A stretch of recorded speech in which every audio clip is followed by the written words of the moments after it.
कई बार हमें लगता है कि रिलेशनशिप में अगर हम पार्टनर के ऊपर ज़्यादा टोका-टोकी करेंगे, यानी पार्टनर को ज़्यादा वैल्यू देंगे या फिर पार्टनर के सामने जाकर रोएँगे तो रिलेशनशिप बेहतर रहेगा। लगता है ना हमें ऐसा? हम बार-बार समझाने की कोशिश करते हैं, बार-बार उसके सामने जाकर रोने की कोशिश करते हैं, लेकिन पार्टनर और ज़्यादा दूर भाग रहा है।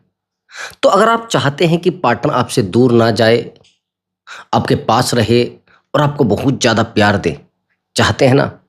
आप चाहते हैं कि पार्टनर थर्ड पार्टी को छोड़कर आपके पास आ जाए, तो इस वीडियो में मैं जो तरीका बताने वाला हूँ, वो रामबाण तरीका है दोस्तों। उससे बेहतर तरीका आपको कहीं से नहीं मिलने वाला है और वो रिलेशनशिप की नंबर 1 साइकोलॉजी है, नंबर 1 टेक्निक है ब्रदर। बस आपको देखना है और वो भी कुछ ही मिनटों में आपके सामने उस पार्टनर की अकल ठिकाने पाने वाली है। और हाँ दोस्तों, अगर आप मुझसे बात करना चाहते हैं तो व्हाट्सअप नंबर दिया हुआ है। उस व्हाट्सअप नंबर पर आप अपनी कॉल बुक करा सकते हैं और आप मुझसे बात कर सकते हैं। बट दोस्तों, वो पेड कॉल है, पहले आप उस पर पेमेंट करेंगे तब जाकर आपकी बात हो पाएगी। हाँ, प्रॉब्लम कोई भी हो सकती है, रिलेशनशिप से रिलेटेड हो सकती है, भाई मैरिड लाइफ से रिलेटेड हो सकती है या फिर रिलेशनशिप से रिलेटेड होते हो सकती है। हाँ ब्रदर, एक बात और मैं आपको बताना चाहता हूँ। कई बार हम लोग कुछ ऐसे रिश्तों में फंस जाते हैं जिन रिश्तों की हमें हकीकत नहीं पता होती है, जिन रिश्तों को हम रात दिन संभालने की कोशिश करते हैं, जिन रिश्तों को हम रात दिन बचाने की कोशिश करते हैं, लेकिन ऐसा होता है कि सामने वाले इंसान को रात दिन संभालते संभालते संभालते संभालते खुद को खो चुके होते हैं। आया समझ आपको? मैं बात कर रहा हूं दोस्तों एक्स्ट्रा मैरिटल अफेयर की।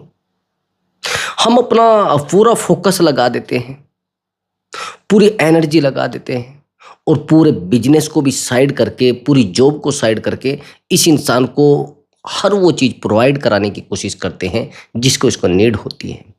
लेकिन एक टाइम ऐसा आता है कि ये पार्टनर हमें इग्नोर करना शुरू कर देता है, ये पार्टनर हमसे बात करना शुरू कर देता है।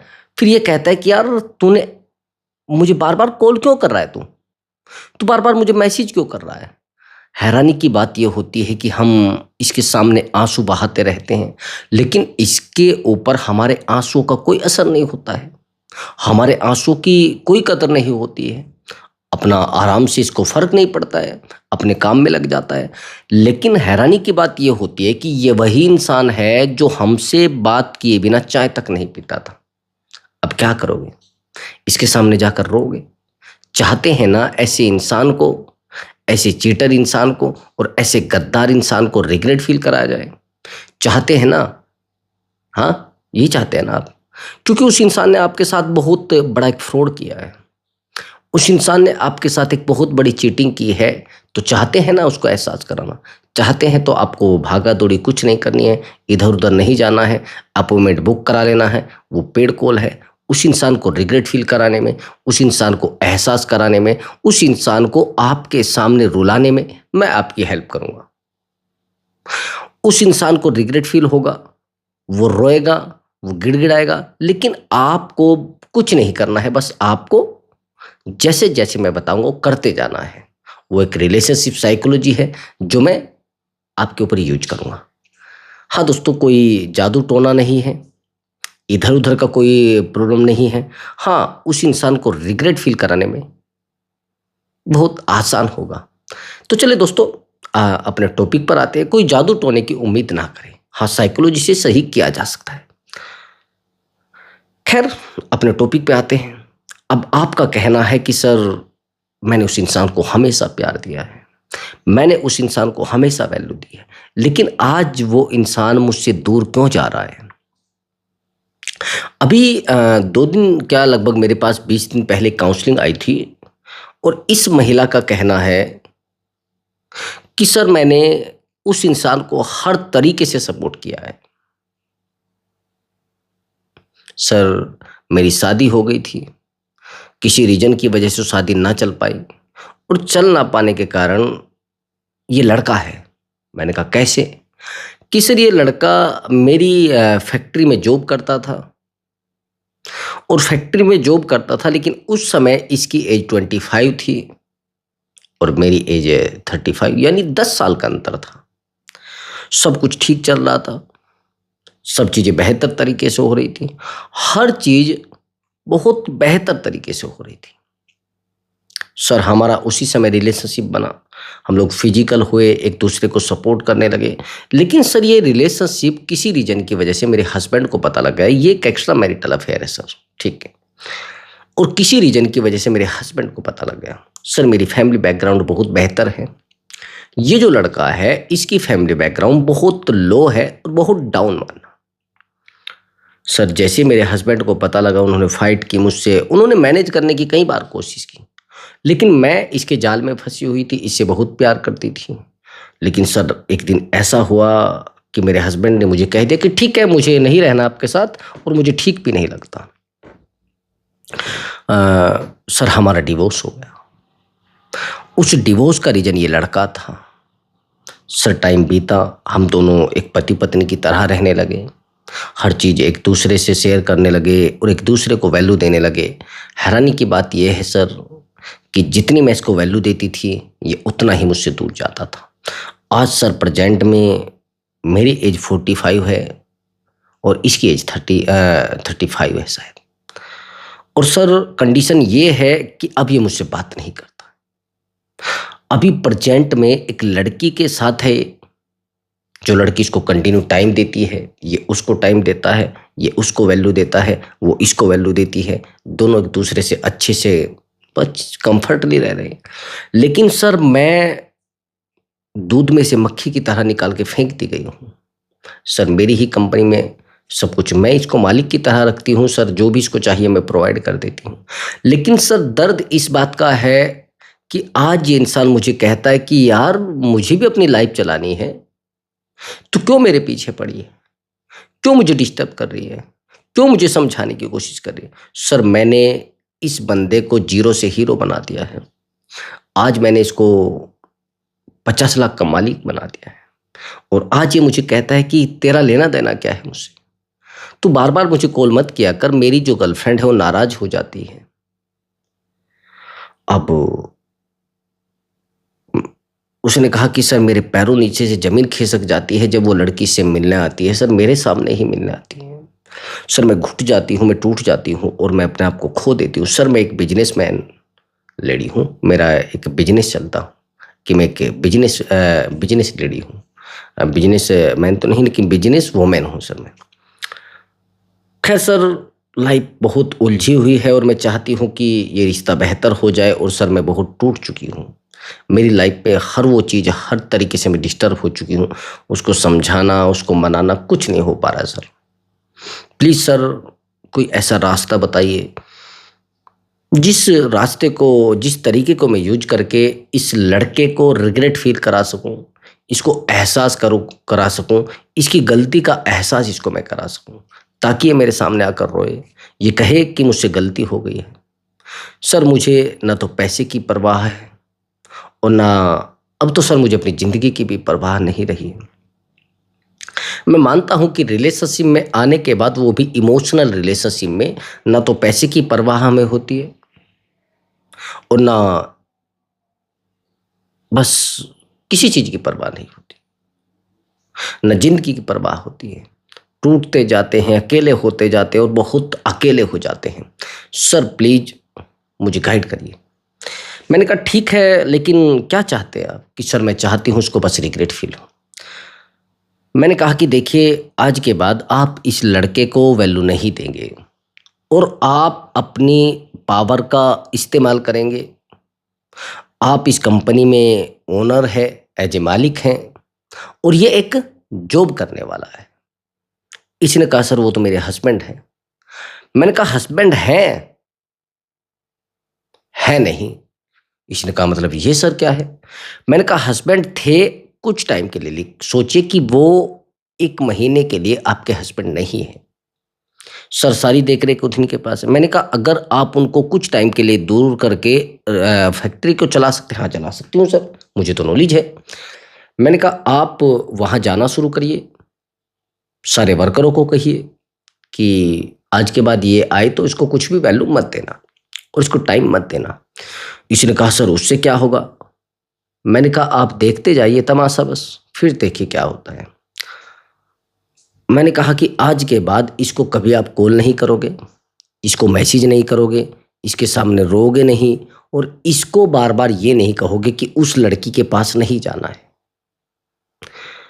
इसने कहा तो सर मैं क्या करूँ? मैंने कहा आज ही इसको बुलाइए, इसको बोलिए कि एक अर्जेंट मीटिंग है और अर्जेंट मीटिंग में आपको आना है। जैसे आप इसको कहेंगे कि एक अर्जेंट मीटिंग है तो आ जाएगा। आपको फिर इसको कहना है कि देखिए आज के बाद आपके ऊपर फैक्ट्री का कोई बर्डन नहीं है और आप अपना रिलेशनशिप चलाइए और ठीक है, अच्छी बात है। अगर आपको अच्छा लग रहा है रिलेशनशिप में रहकर तो आप रिलेशनशिप चलाइए। आई एम हैप्पी, मैं खुश हूँ। जैसे ही ये लड़का ये बात सुनता है, हाँ उसने बोला कि लेकिन मुझे अपना बिजनेस करना है, आज के बाद आप अपना जॉब करिए, जॉब करनी है तो करिए, नहीं तो आप कहीं और जॉब देख लीजिए। जब इतनी बात इस लड़के को बोली जाती है, क्योंकि एटीएम वगैरह सब, खाता यानी अकाउंट सब यहीं का यूज हो रहा था, गाड़ी यहीं से यूज हो रही थी, खाना पीना जो भी सब खाते से यूज हो रहा था। मैंने कहा इसको बोलो कि सब खाते हटा दीजिए और आज के बाद आप अपना पैसा यूज करेंगे। कुछ टाइम के लिए ये सोचने लगा। इसने कहा ठीक है। उसने कहा कि सर ये तो जाने को तैयार है। मैंने कहा जाने को तैयार है, गया तो नहीं ना? कि हाँ सर, गया नहीं। शाम को पता लगा इसने कि वो वहां से चला गया है। ये रोने लगी। इसने कहा कि सर मेरा रिश्ता तो और बिगड़ गया। मैंने कहा बिगड़ा नहीं, अभी सुधरा है, अभी बेहतर हुआ है।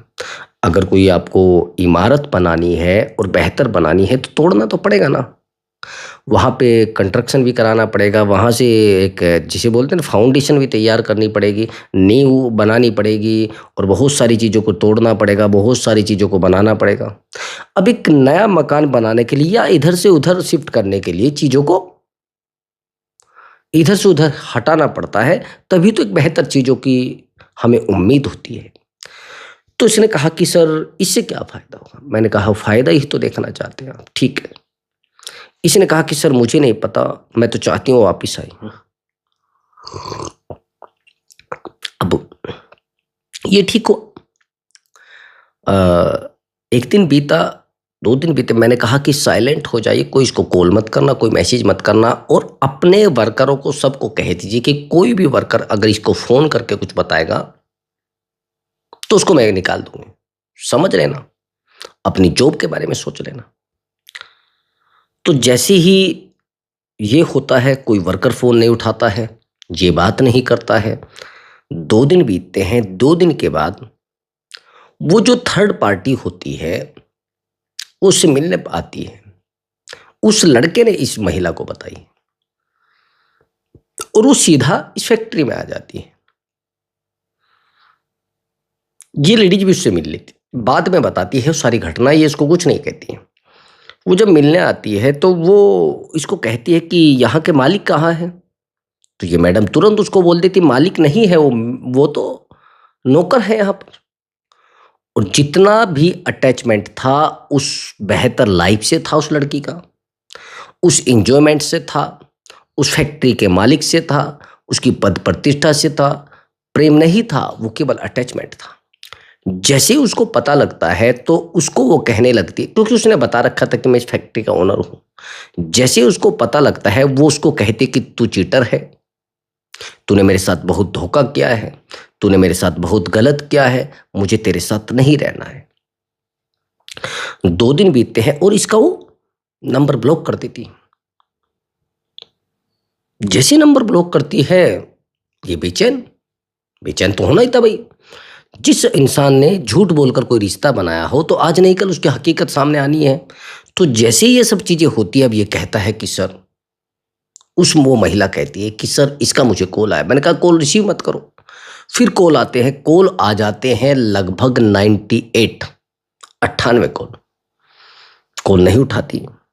तो वो परेशान होता है, पसीने से लथपथ, बहुत टूटा हुआ भागा हुआ बाइक लेकर वो सीधा फैक्ट्री में आ जाता है। इस महिला को आकर कहता है कि यार मुझसे गलती हो गई, मुझसे भूल हो गई है, मैं आज के बाद कोई गलती नहीं करूँगा और मैं थर्ड पार्टी के साथ भी नहीं हूँ, उसने मुझे छोड़ दिया है। मैंने कहा इसका यकीन मत करो, भई अगर एक हमने किसी साँप को पाला है तो सीधी-सी बात है वो डसेगा आज नहीं कल, चाहे आप उसको दूध पिलाइए या कुछ भी पिलाइए, आप उसको कुछ भी खिला दीजिए। उसका तो काम है डसने का, वो डसेगा। अब इस महिला ने कहा कि सर देखिए मुझे नहीं पता, लेकिन मुझे बड़ा दुःख हो रहा है, मैं इसको मना कर रही हूँ। मैंने कहा इसको दफ़ा करो। इस महिला ने बड़ा डरा डरिए मुझे कहा इसने कि सर मैं नहीं ऐसा कर सकती। मैंने कहा नहीं कर सकती है तो रिश्ता दोबारा खराब हो जाएगा। अब इसने नहीं किया तो रिश्ता चलने लगा। जैसे ही ये सब चीज़ें होने लगी, तो वो थर्ड पार्टी भी दोबारा आ गई। अब इस महिला का मुझे 15 डेज़ के बाद दोबारा कॉल आता है। अब ये कहती है कि सर मेरा रिलेशनशिप दोबारा वैसा ही हो गया है जैसा पहले था। दोबारा टूट गया है सर। दोबारा वही कंडीशन हो गई है। मैंने कहा मैंने आपको रोका था कि आप एकदम से अवेलेबल मत रहिए।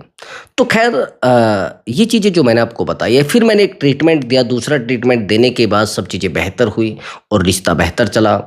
तो ये सब स्टोरी मेरा सुनाने का जो मकसद था वो मैं आपको बताता हूँ क्या था, कि हमें कई बार लगता है कि अगर हम अपने पार्टनर को अपनी लाइफ में रखेंगे तो हमें उसके पीछे दौड़ना पड़ेगा। नहीं मेरे भाई, हमें ये लगता है कि हम उसको समझा कर रखेंगे तो पार्टनर मेरे पास टिकेगा। हम उसके सामने कटोरा लेकर खड़े रहेंगे कि हमारे प्यार की भीख हमें दे दो, तो शायद वो हमें प्यार देगा। हम उसके पीछे दौड़ते रहेंगे और जैसे एक चिपकू होता है ना कोई, चिपकू इंसान समझते हैं ना, उसकी तरह तो शायद हमें प्यार मिलेगा। हम उस इंसान को रात दिन घुमाएँगे, फिराएँगे, अवेलेबल रहेंगे तो शायद प्यार मिलेगा। नहीं, ये सब चीज़ें आप झूठ समझ रहे हैं। प्यार आपकी बनावट से मिलता है। बनावट मैं ये नहीं कह रहा हूँ कि बहुत ज़्यादा बनावट इसके अंदर है। आपके अट्रैक्शन से मिलता है और आपके वो कहते हैं ना कि ईगो से मिलता है। अब कहेंगे सर ईगो से, एटीट्यूड से? हाँ सर, एटीट्यूड से मिलता है। आप किस तरीके के व्यक्ति हैं? कई बार आपने कुछ लोगों को देखा होगा, वो कहते हैं कि सर हम तो गवर्नमेंट नौकरी में और बहुत बड़े पद पर हैं, लेकिन फिर भी हमारी गर्लफ्रेंड हमें वैल्यू नहीं देती है। ऐसे मेरे पास बहुत सारे कॉल आए हैं। एक गजेटेड अधिकारी, बहुत बेहतर ठीक-ठाक लेवल का, किसी रीज़न की वजह से उसी के स्टाफ में एक महिला से उसका कॉन्टैक्ट हो गया, जो 4th क्लास महिला थी। उसने कहा कि सर लाइफ में सब कुछ ठीक चल रहा था, एकदम बेहतर चल रहा था। ये जो महिला मेरे ऑफिस में आई थी, मेरे डिपार्टमेंट में थी, तो इसने मुझे बड़ा टाइम दिया, मेरी बड़ी केयर की। मेरी एज 52 है और इसकी एज 32 है। सब कुछ ठीक चल रहा था और सर शुरुआत में इसने मुझे बहुत टाइम दिया, कभी पानी गर्म करके लाना, कभी घर से पराठे बना के लाना, और आज सर ये मुझे वैल्यू ही नहीं देती। सर मैं इससे फिजिकल भी हो चुका हूँ, जब इसे नीड होती थी तब सब कुछ। तो उस महिला के सामने ये व्यक्ति अपना लेवल 0 कर चुका है। उससे प्यार की भीख माँग के, उसको शो करा के कि यार प्यार सब कुछ है, प्यार ही ज़िंदगी है। ये वही महिला है जो इसके एक सिग्नेचर के लिए 4-4 दिन तक वेट करती थी। ये वही महिला है जो इसके केवल इसको नमस्ते करने के लिए खड़ी रहती थी रास्ते पर, कितने बजे नमस्ते करनी है। लेकिन आज ये कहती कि यार तू बार-बार मुझे कॉल मत किया कर। सर अब तो मेरे जगह से, जहाँ पर मेरा पोस्टिंग है, वहाँ से उसका ट्रांसफ़र हो गया है दूसरी जगह। लेकिन सर अब तो मुझसे बात ही नहीं करती। अब इसने कहा कि सर कोई रास्ता है तो बताइए। मैंने कहा रास्ते? फिर मैंने कहा कि आप इसको कॉल मत करना। सब बहुत सारे मैंने ट्रीटमेंट दिए, चीज़ें बेहतर हुई। अब मैं आपको एक चीज़ सब बताना चाहता हूँ कि आपके लेवल से आपको प्यार नहीं मिलता। आपका मेंटली लेवल कितना बेहतर है, आप इमोशनली कितने स्ट्रॉन्ग है, इमोशनली आप कितने बेहतर हैं, आपका मेंटली लेवल, आपकी दिमागी अक्षमता, आप सामने वाले को उसके तरीके से हैंडल करते हैं या अपने तरीके से हैंडल करते हैं। अगर सामने वाले इंसान के तरीके से हैंडल करते हैं तो आपका परेशान होना आसान है, हो जाएंगे आप।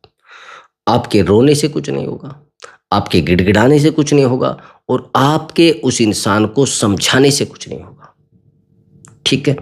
आप थोड़ा डिस्टेंस बनाइए, अपने ऊपर काम करिए, अट्रैक्टिव बनिए, जिम ज्वाइन करिए और ये रात दिन किसी इंसान के सामने अपनी लाइफ का रोने धोने का बखान मत करिए कि मैं तो सारी उम्र हो गए दुखी हूँ, सारी उम्र मैं परेशान रहा हूँ, मुझे कोई समझना नहीं चाहता है, मुझे कोई प्यार करना नहीं चाहता।